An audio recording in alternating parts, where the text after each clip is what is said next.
Boa noite a todos, é uma alegria, né, poder estar aqui nesse espaço, que é um espaço dedicado ao estudo e à reflexão sobre assuntos que dizem muito a respeito de nós mesmos, muito a respeito do porquê estamos aqui e para onde vamos.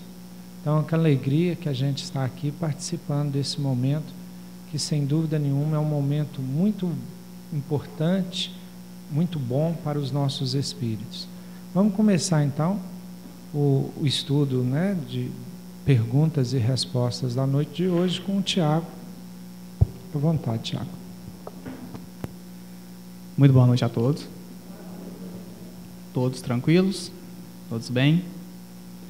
A primeira pergunta que nos chega aqui, ela foi endereçada para o José Amaral, mas o José Amaral hoje, como ele vai fazer a palestra, ele decidiu não participar aqui do pergunta e resposta, mas ele está por aí, né? Às vezes depois a pessoa quiser uma complementação, pode procurá-lo.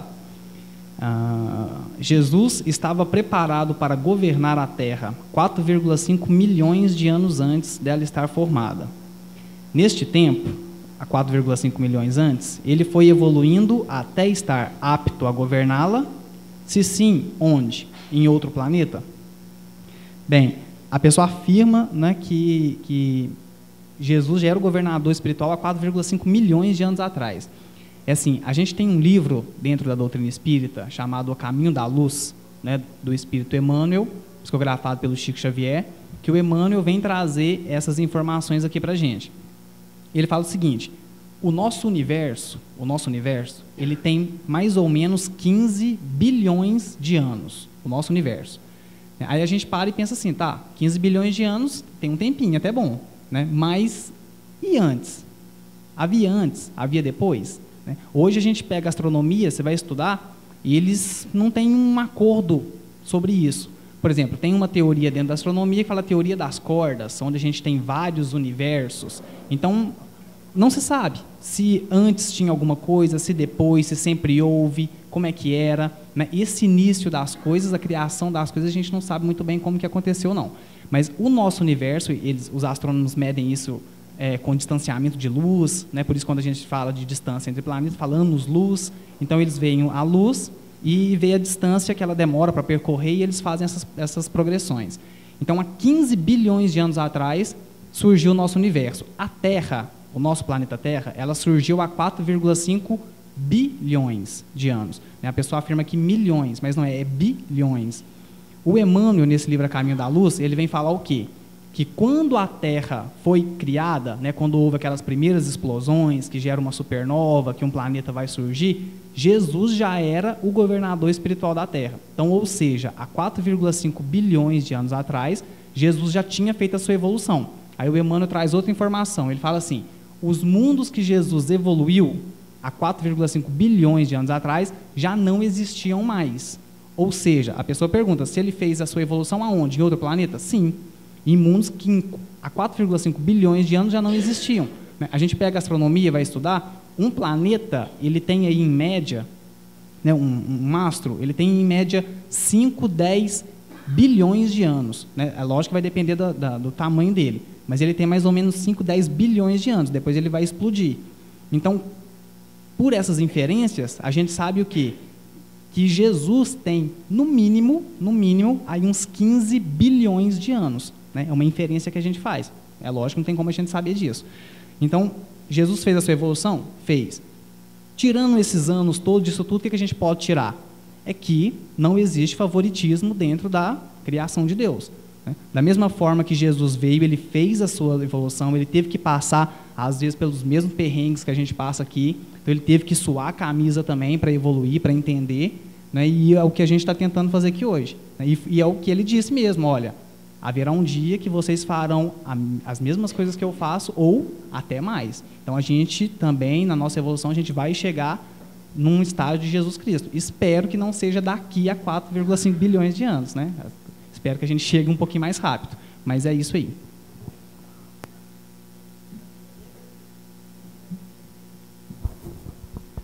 O meu abraço fraternal a todos vocês, viu? Boa noite. A pergunta a mim dirigida é a seguinte: Quando uma pessoa conhecida desencarna, como exemplo, Ayrton Senna, que a comoção foi geral, como o desencarnado é afetado por essas energias? É a primeira pergunta. E a segunda é, fumar, beber, o uso de drogas é considerado suicídio? A gula também? Então vamos aqui à primeira. Veja bem, existe uma lei que rege o universo inteiro, é a lei do mérito. Então, no caso do nosso companheiro aqui, do Ayrton Senna, que realmente houve uma comoção geral no Brasil e até mesmo no mundo inteiro, a gente pode inferir, deduzir, que realmente ele teve um atenuante muito grande no mundo espiritual para que essas energias de comoção não pudessem atingi-lo. Por quê?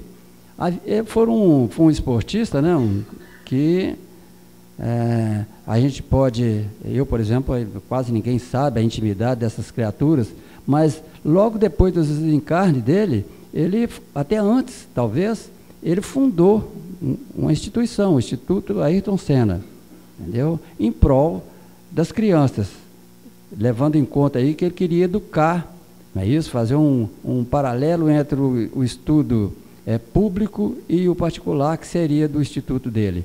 A irmã dele está dirigindo isso brilhantemente, né? Sem recurso público nenhum. Então a gente vê que é uma pessoa que tinha uma intenção boa, era um espírito que tinha propensão para o bem. Então realmente isso aí é um atenuante muito grande para ele, porque cada desencarne é individual, entendeu? Não existe dois desencarnos, como não existe também nascimento igual. É igual às digitais da gente, certo? Cada um é um caso. Então a gente pode generalizar falando que a pessoa que teve a propensão para o bem, ela vai criar méritos para receber uma ajuda no mundo espiritual. Não é isso? Então, a pessoa que age incorretamente, não é isso? Burlando as leis divinas, ela vai ficar, não é isso, afetada pelo sentimento positivo ou negativo das criaturas. No caso do Ayrton Senna, leva-se a crer que ele foi protegido, entendeu? Foi protegido, pelo que a gente entende. No caso aqui, na segunda pergunta, se fumar, beber, é um suicídio sim voluntário, porque realmente hoje ninguém pode alegar falta de conhecimento mais, né, nessa área, né, de saúde. Quando Jesus esteve aqui, né, ele falou, dizem que ele falou, Pai, perdoar, eles não sabem o que fazem. Nós éramos naquela época lá, talvez, crianças espirituais. Hoje não, hoje nós somos jovens espirituais já. Nós temos conhecimento do que faz bem e que faz mal. Então a pessoa destrói, não é isso, os corpos dele, principalmente o corpo físico, não é isso, mas a gente destrói primeiro o outro corpo pré-existente e sobrevivente, que chama perispírito, é o corpo do espírito, certo? Então afeta ele. E então, afetando o corpo espiritual, que ele é o definitivo nosso, ele vai somatizar para o corpo físico, não é isso? Várias coisas, várias patologias que vão trazer sofrimento para a pessoa. E quando ela desencarna, não é isso? Ela vai reconhecer quando ele desencarna, a percepção de todas as áreas da gente multiplica por 1000 lá no mundo espiritual, certo? A pessoa que tem conhecimento, né, ela, por exemplo, ela tem uma condição muito melhor de viver no mundo espiritual exatamente por isso. Nós vamos ver a essência lá no mundo espiritual. E aqui não, aqui a gente tem uma dificuldade. Esse corpo físico, não é isso? Ele é como se fosse um escafandro, né? Aquela vestimenta que antigamente usava para os mergulhadores, né? Aquela coisa pesada, não é isso? Então, é por aí. E a pessoa é responsável. Sim, ela não quer dizer que suicida todo mundo é igual, não é bem isso. No caso dele aí, ele fala que é inconsciente, é uma força de expressão, mas a pessoa está consciente, sim, entendeu? Então, tem N suicídio, cada um é um também. Cada um tem um modo de se resgatar isso, é diferente.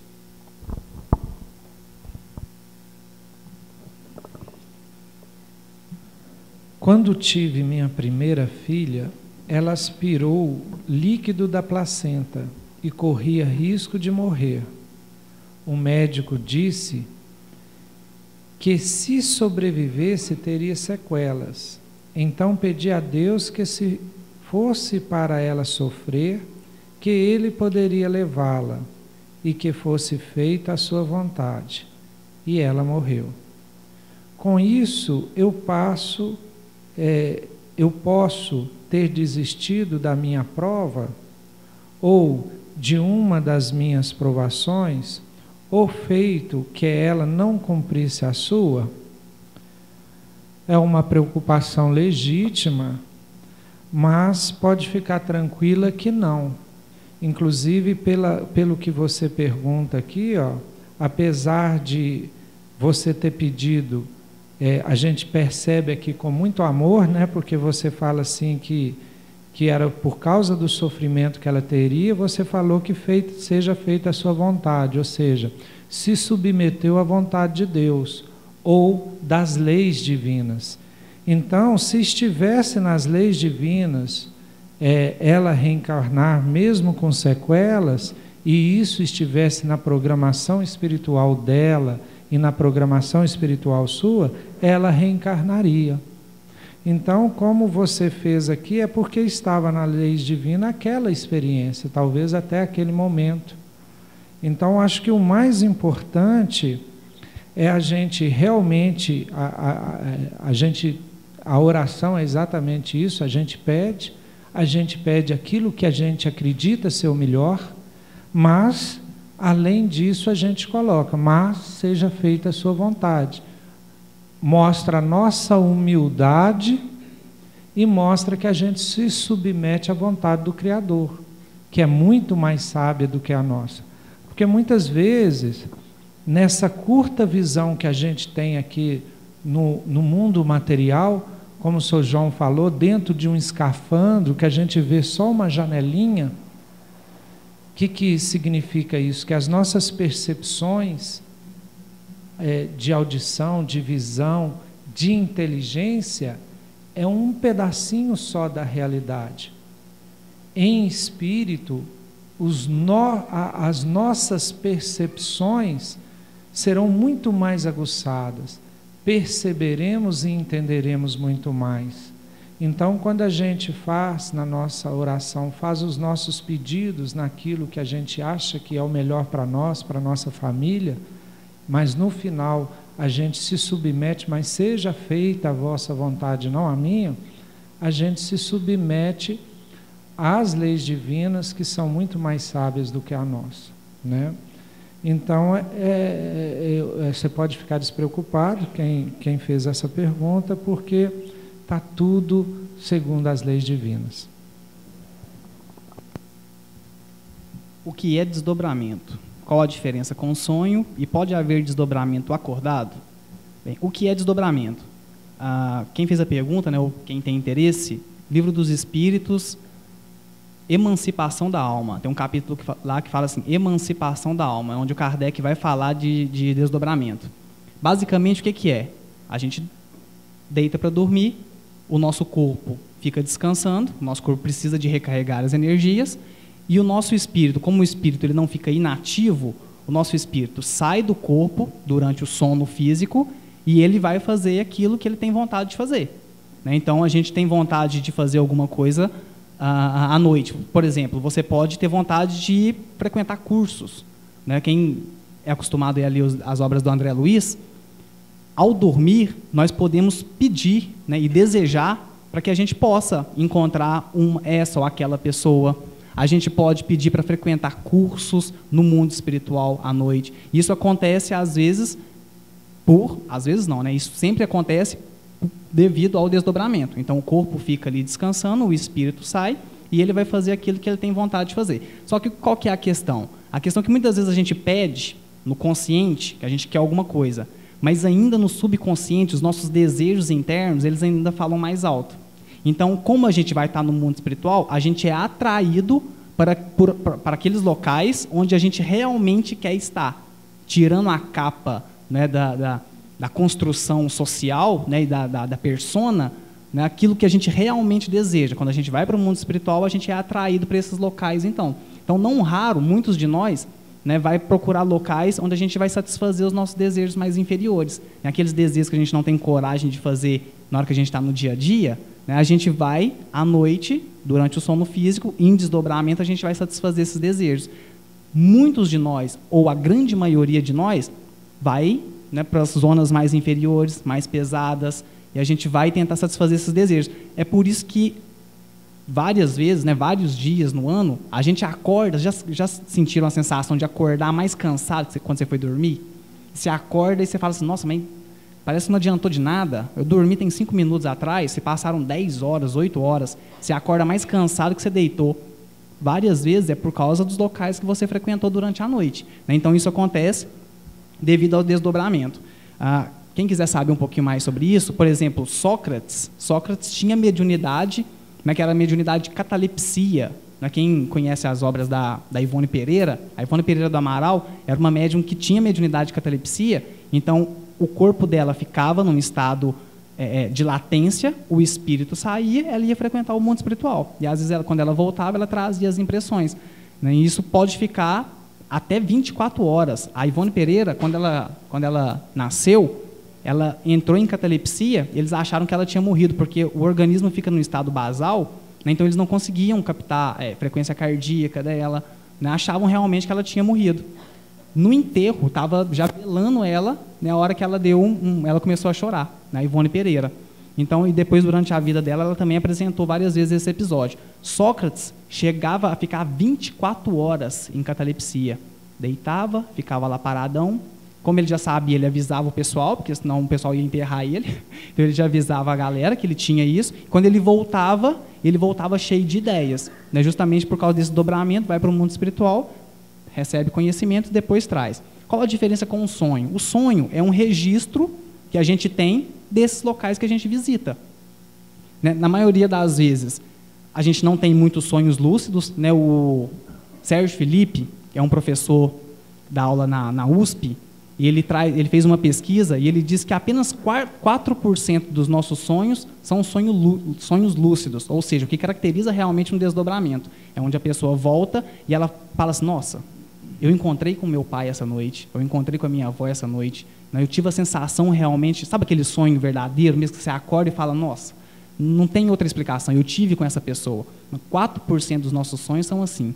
O restante deles, a maioria é só um registro do que a gente teve durante o dia. Né? Freud estudou isso exaustivamente, quem quiser ler, tá? 2 caramuchão desse tamanho, né, Fátima? A interpretação dos sonhos. Né? Mas, basicamente, ele vem falar o quê? Que um sonho é um registro de tudo aquilo que você viu no dia anterior, que ficou gravado no seu cérebro, e que depois isso volta, de uma forma que mascare o quê? Os seus desejos.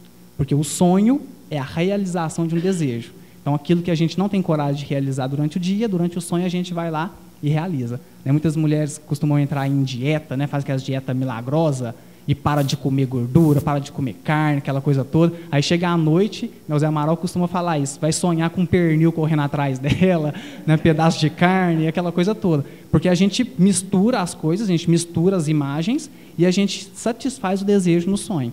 Né? Pode haver desdobramento acordado? Acordado no estado de lucidez, não.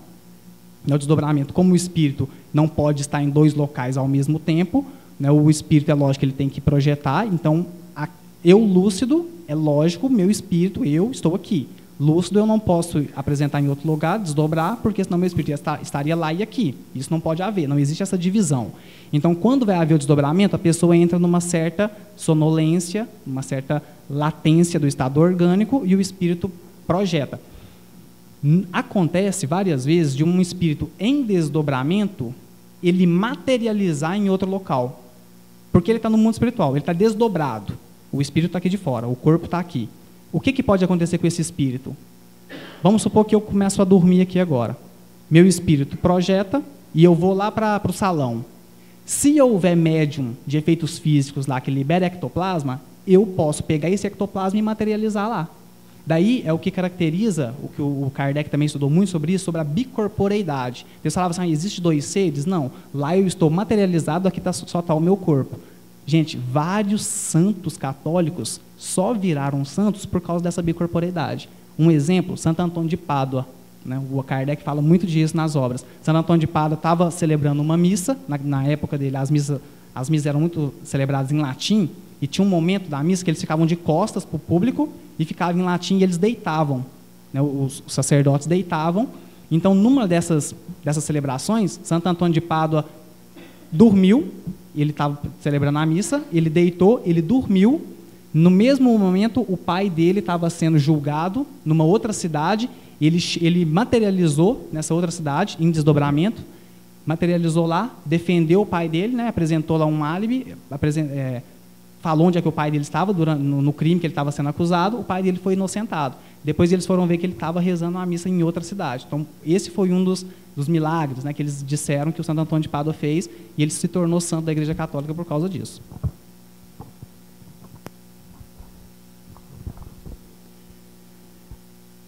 Todos os espíritos desencarnados passam necessariamente por estudos no mundo espiritual para desenvolver, isso seria o ideal.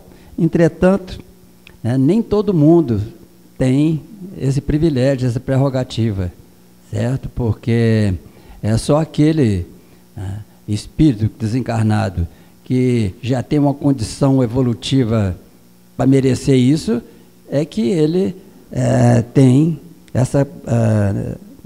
esse propósito. Agora, eu até repetindo aqui o nosso companheiro, necessariamente, não há, para você estudar no mundo espiritual, necessariamente você não precisa estar desencarnado. Quando a gente dorme, o sono físico promove a emancipação do espírito, ele volta para o mundo espiritual, né, o mundo de origem nosso, que é lá. E se você tiver mérito e tiver conhecimento, você pode solicitar, quando você dormir, a presença dos amigos espirituais, seus anjos de guarda, entre aspas, né, que possam levá-lo a um local onde ele vai receber instrução. Fica até meio sem graça eu dar o exemplo de mim mesmo, eu faço isso há muitos anos já. Todo dia que eu vou dormir, eu agradeço meu corpo físico, não é isso? E nisso eu entro num relaxamento. Aí promove, não é isso? O meu desdobramento para o mundo espiritual mais rapidamente. E eu sempre faço a prece pedindo a Jesus autorização para que meus amigos espirituais possam me conduzir, né, porque eu estou encarnado ainda, me conduzir no mundo espiritual a um local onde eu possa receber instrução. E isso tem dado um resultado fantástico para mim. E eu acredito que não só para mim, mas para qualquer um que fizer isso, vai ser de grande valia, viu?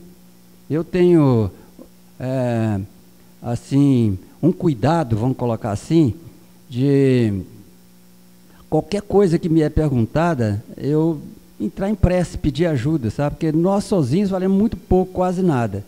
Então a gente está sempre na casa espírita e é solicitado para ajudar.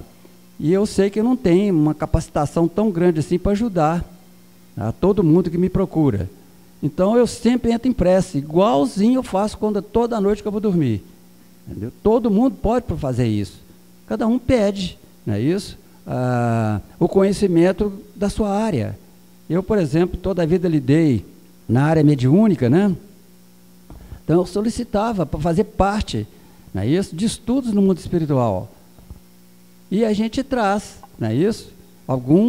Porque lá é passado, quando a gente está lá, a gente está usando o cérebro perispiritual, certo? Quando a gente acorda, a gente assume o nosso corpo, o corpo físico, consequentemente nós vamos usar o nosso cérebro físico.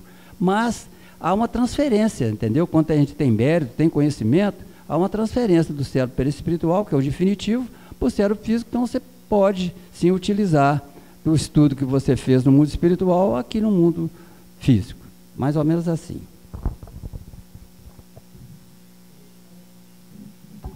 Interessante mais esse tema de desdobramento, né? Desdobramento espiritual, que é um fenômeno anímico, ou seja, acontece com todo mundo. E lembrando aqui, né, o Tiago falou daqueles que desdobram, né, e vão procurar as reuniões inferiores. O Sr. João falou dos que desdobram e vão fazer curso. mas esqueceram de falar aqui daqueles que desdobram e dormem ao lado do corpo, né? Os espíritos que ali desdobram, porque é um fenômeno normal, natural, mas por, vamos dizer assim, hábito, ou por... continua ali sem fazer nada. No caso ali, nem desdobra, ele sai do corpo, né? Sai do corpo e fica ali dormindo ao lado do corpo, né? Bom, boa noite. Gostaria de saber como a doutrina espírita explica aqueles fenômenos que acontecem em certas residências, onde objetos são mudados de lugar, sem que ninguém tenha trocado. Pedras são jogadas no telhados, objetos que pegam fogo. Na casa do meu bisavô acontece isso. Nem exorcismo resolve. Ele está bravo lá. Só desaparecem quando ele pede com muita fé a Deus que retirasse aquilo de lá. Segundo a parapsicologia, isso acontece onde tem um esquizofrênico. Isso faz sentido? Então vamos lá. Primeiro, é um fenômeno muito interessante, né? E a gente sempre escuta casos, eu sempre escutei casos aqui do Niterói mesmo, dos meus avós, e contando esses casos, né? De pedra que cai no telhado, né? De manga que sai da mangueira e vai em linha reta assim até acertar lá e tal. Eu nunca presenciei, eu até gostaria de presenciar, que seria muito interessante. Mas Allan Kardec explica isso, né, no livro dos Médiuns, e há vários casos narrados também na Revista Espírita, que é o fenômeno que a gente chama de fenômeno de efeito físico. O fenômeno de efeito físico é aquele que todos podem presenciar. É um fenômeno que não exige essa mediunidade intelectual, que só o médium percebe, que só o médium vê, mas é um fenômeno que age na matéria visível, física. E, como o Tiago já tinha falado em pergunta anterior, ela exige o ectoplasma, que é esse intermediário para que os espíritos tenham essa ação na matéria. Então, quem quiser estudar de forma mais profunda como é que esse fenômeno acontece, ler o livro dos Médiuns, Fenômenos de Efeito Físico. E eu não sou um grande conhecedor da parapsicologia, nem da psicologia, eu acho que esquizofrênico é da psicologia, né? Esquizofrênico, psicanálise, psiquiátrico.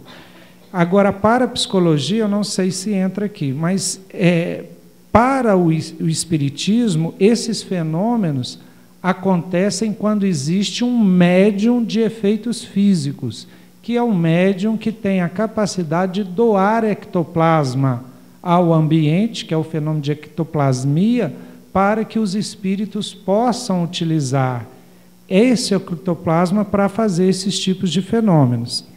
E aí, eu não sei, né, talvez a psicologia, por algum motivo, caracteriza esse médium aí como um esquizofrênico, que talvez o Tiago possa até nos ajudar mais, qual que são as características do esquizofrênico, Tiago, já que a sua área é saúde, a minha área é engenharia. A pessoa afirma que a parapsicologia fala que isso acontece quando tem um esquizofrênico. A parapsicologia, gente, é uma ciência que vai haver dissensão, vai haver outras ideias dentro dela também. Então, eu não sei onde essa pessoa, né, recebeu essa informação, mas ela não procede, né? Por exemplo, quem quiser estudar parapsicologia vai pegar vamos dizer assim, o pai da parapsicologia, né, que é o J.B. Hine. Ele fala o quê? O ser humano, em geral, todos nós temos uma coisa que eles deram o nome de PES, né, percepção extrasensorial. Então, o ser humano, em geral, tem essa percepção extrasensorial, que ela precisa de ser só estimulada, que ela precisa de ser só treinada. Então, não acontece só com pessoas que têm distúrbios mentais, né, que ela denominou a esquizofrenia, mas isso não acontece só com pessoas que têm distúrbios mentais, não. O ser humano, em geral, tem essa percepção extrasensorial, e eles faziam pesquisas dentro de laboratório com jogos mesmo, com cartas, e a pessoa tinha que adivinhar, né? O nível de acerto, né, o índice de acerto era enorme, né? Então, com dados também, eles faziam muito dessas pesquisas. Então, o J.B. Heine, né, quem quiser ter uma informação mais de confiança, vai procurar os escritos dele sobre parapsicologia. Chegou uma pergunta aqui agora, eu vou responder ela porque ela está seguindo na pergunta anterior. A pessoa que usa medicamentos para dormir pode também desdobrar? Mais difícil, mas pode, né? É mais complicado por causa do quê? O que acontece? A pessoa que toma medicamento, o medicamento para dormir geralmente é para fazer uma depressão no sistema nervoso central, e a pessoa ela consegue ali dormir. Dentro da psiquiatria, por exemplo, dentro de um hospital psiquiátrico, muito das pessoas lá que têm, às vezes, distúrbios ou que têm uma mediunidade ainda desequilibrada, por que quando eles começam a tomar remédio, isso acalma e acaba um pouquinho as manifestações mediúnicas? Justamente por causa desse caráter da medicação. Ela causa uma depressão do sistema nervoso central, daí o espírito que está influenciando aquela pessoa, né, com aquela mediunidade em desequilíbrio, ele não vai conseguir mais chegar até ela, justamente porque ela teve essa diminuição do sistema nervoso, do consciente dela naquele momento. Uma pessoa que toma a medicação, ela vai dormir. O perispírito, ele é acessível, e é por isso que a gente molda o perispírito com aquilo que a gente ingere também. Não só através de pensamentos, quanto mais sutil, né? Então, pensamentos, as nossas ideias, elas atingem mais rápido o nosso perispírito. Mas tudo aquilo que a gente come, tudo aquilo que a gente bebe, né, tudo aquilo que a gente vê, também afeta o nosso perispírito. Então, a pessoa toma um medicamento, o perispírito também é afetado pelo medicamento. Então, ele vai ficar com uma certa sonolência maior. Então, ele acorda no mundo espiritual, só que, às vezes, um pouco mais drogue mesmo. A pessoa ela fica um pouco mais, não tão lúcida quanto ela ficaria se ela não tomasse a medicação. Agora, há níveis, é lógico que isso aqui há níveis, a gente não quer dizer que todo mundo que toma medicação para dormir, quer dizer que vai ter essa não lucidez total quando está no mundo espiritual, quando desdobra. Absolutamente não. Tem gente que tem um pouquinho mais de dificuldade de dormir mesmo, toma uma medicação, mas quando dorme, desdobra, às vezes está totalmente lúcido no mundo espiritual. Isso vai depender sempre da característica da pessoa. Sempre vai depender do caráter de conhecimento e de lucidez que essa pessoa também tem aqui. Tá? Eu gostaria de complementar essa pergunta aqui de pedra voando para todo lado aí, sabe? Todo ser encarnado, ele tem um corpo. Um dos corpos dele chama duplo etérico. É nesse corpo que se produz essa substância que nós conhecemos por ectoplasma.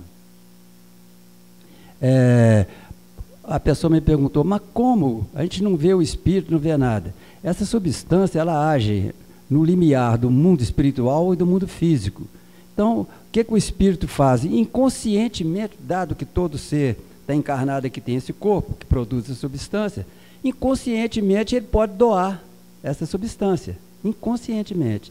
Então, um espírito que tem conhecimento, ele utiliza dessa substância e faz, por exemplo, porque a gente não doa tanta quantidade assim para materializar um corpo inteiro, mas, por exemplo, uma luva ectoplásmica pode ser efetuada. Então ele faz uma luva só, entendeu? E pega aquela manga, pega aquela pedra e atira.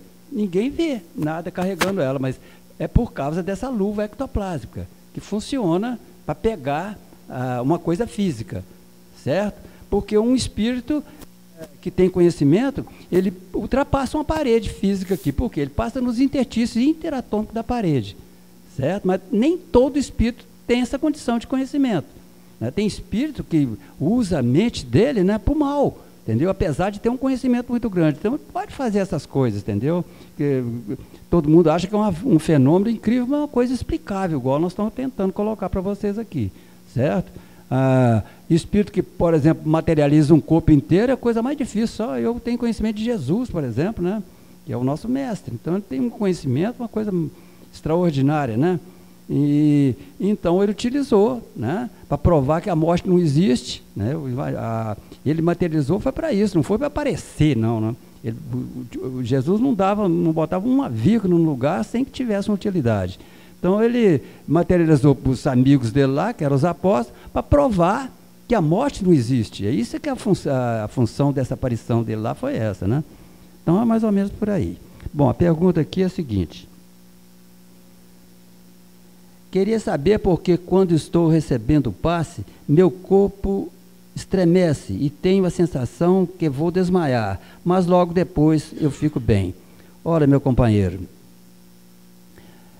cada situação é uma situação diferente aí. Nós teríamos, né, que conversar com você e presenciar isso para a gente dar uma resposta positiva para você. Mas a gente pode colocar no condicional aqui, certo? Tem pessoa que recebe uma vibração, não é isso, do passista, e ele tem uma acerbação muito grande, então ele sente aquele tremor, mas ele depois volta à normalidade dele, porque nós temos, nesse corpo que eu coloquei aqui, que é o duplo etérico, ele tem uma função também muito interessante, que ele é intermediário entre o perispírito, não é isso, e o corpo físico. É como ele funcionasse como um amortecedor, principalmente de mentais da gente. Então ele também, nele está situado uma rede de chakras, né? Muita gente conhece isso, são vórtices, não é isso? Igual um peão rodando, entendeu? Então ele que gera esse desequilíbrio aqui. Muitas vezes um dos chakras fica, entendeu? Com uma rotação diferente, pode criar essa condição aqui de tremor na pessoa, até de desmaio também, certo? A pessoa que fez essa pergunta, depois se quiser conversar em particular com a gente pode dar uma explicação mais apropriada. Tenho frequentado a casa e aqui aprendi a ser uma pessoa melhor. Que bom. Mas ainda sou orgulhosa. Não é só você não, acho que todos nós, né? Tenho dificuldade de pedir desculpa e me irrito fácil.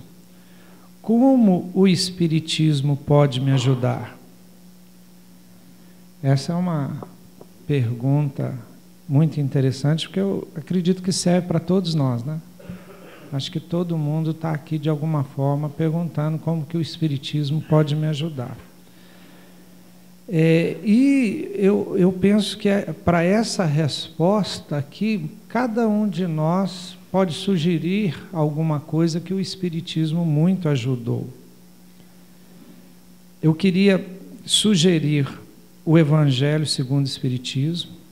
É o livro que vai nos ajudar a fazer essa transformação. Então, eu acho que a leitura, se você ainda não leu, o Evangelho está fazendo 150 anos aí, então para a gente entender Jesus, eu acho que a leitura do Evangelho a gente vai entender o que é o amor. E eu queria sugerir também um texto que está publicado na internet, na página do GEEC, www.geec.org.br, que é um texto que chama Aprimoramento Vibracional.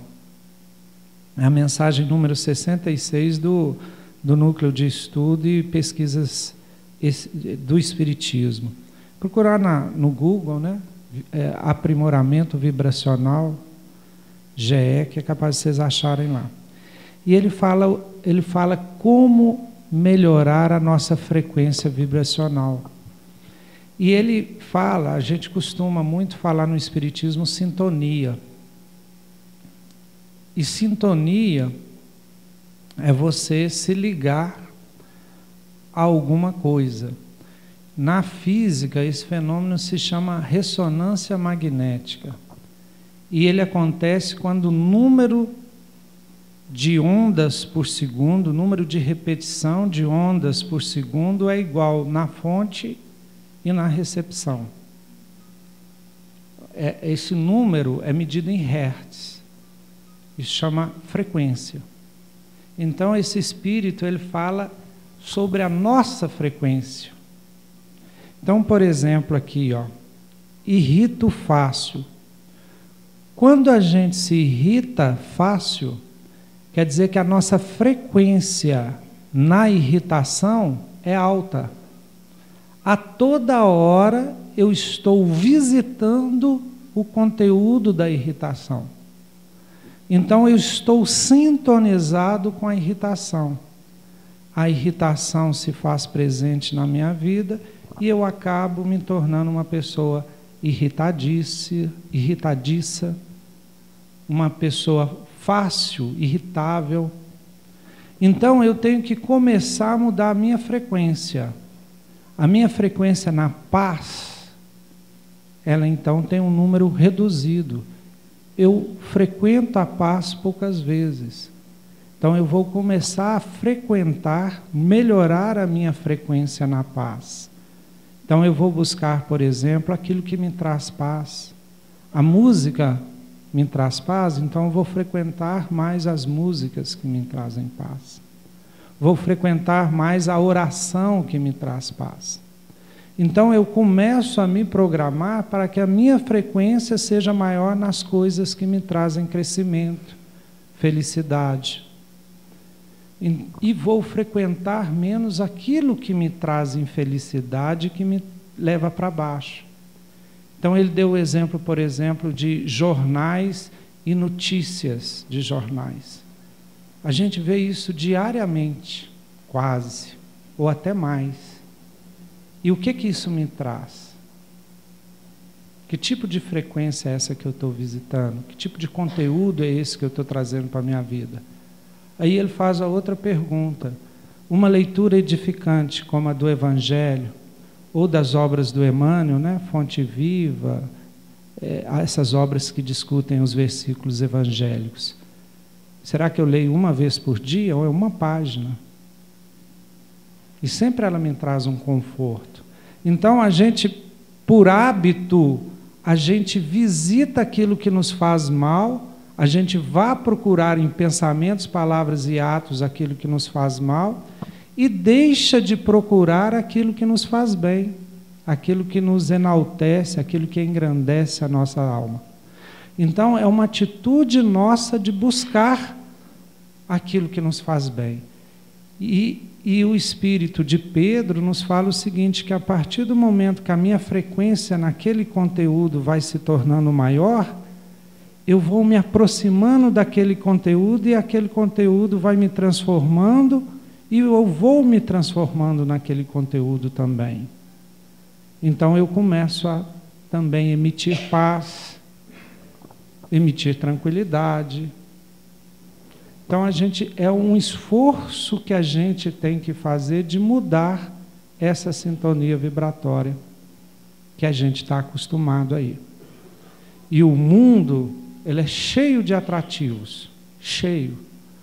Tem oferta para tudo, mas eu tenho que saber escolher e não abrir mão da escolha correta, da melhor escolha.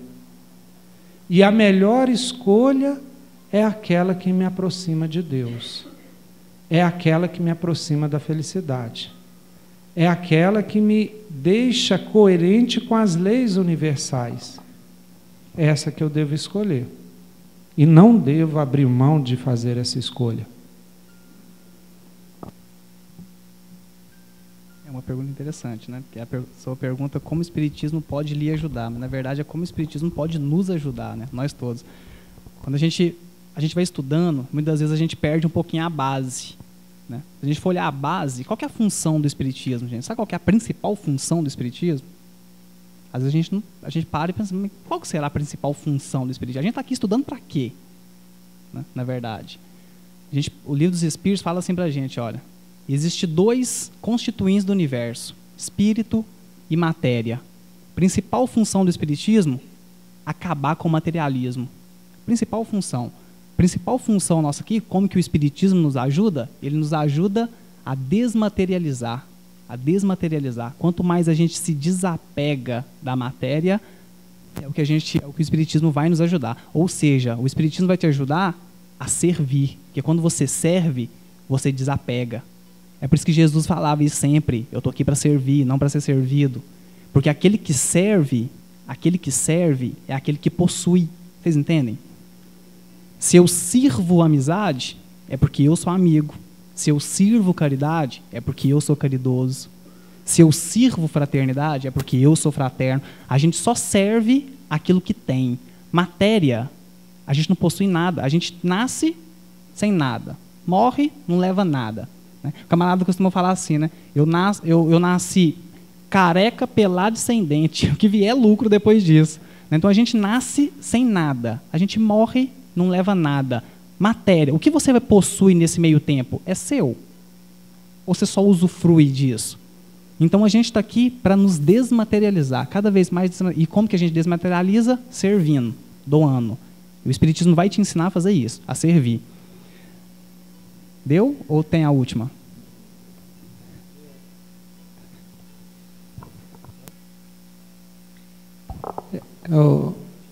Só, Marcelo, agradecer vocês, agradecer quem está nos ouvindo, né? E a nossa esperança, né, e a nossa intenção aqui é sempre de servir, né? Muito obrigado. Meu abraço fraternal a todos vocês, viu? Muito obrigado.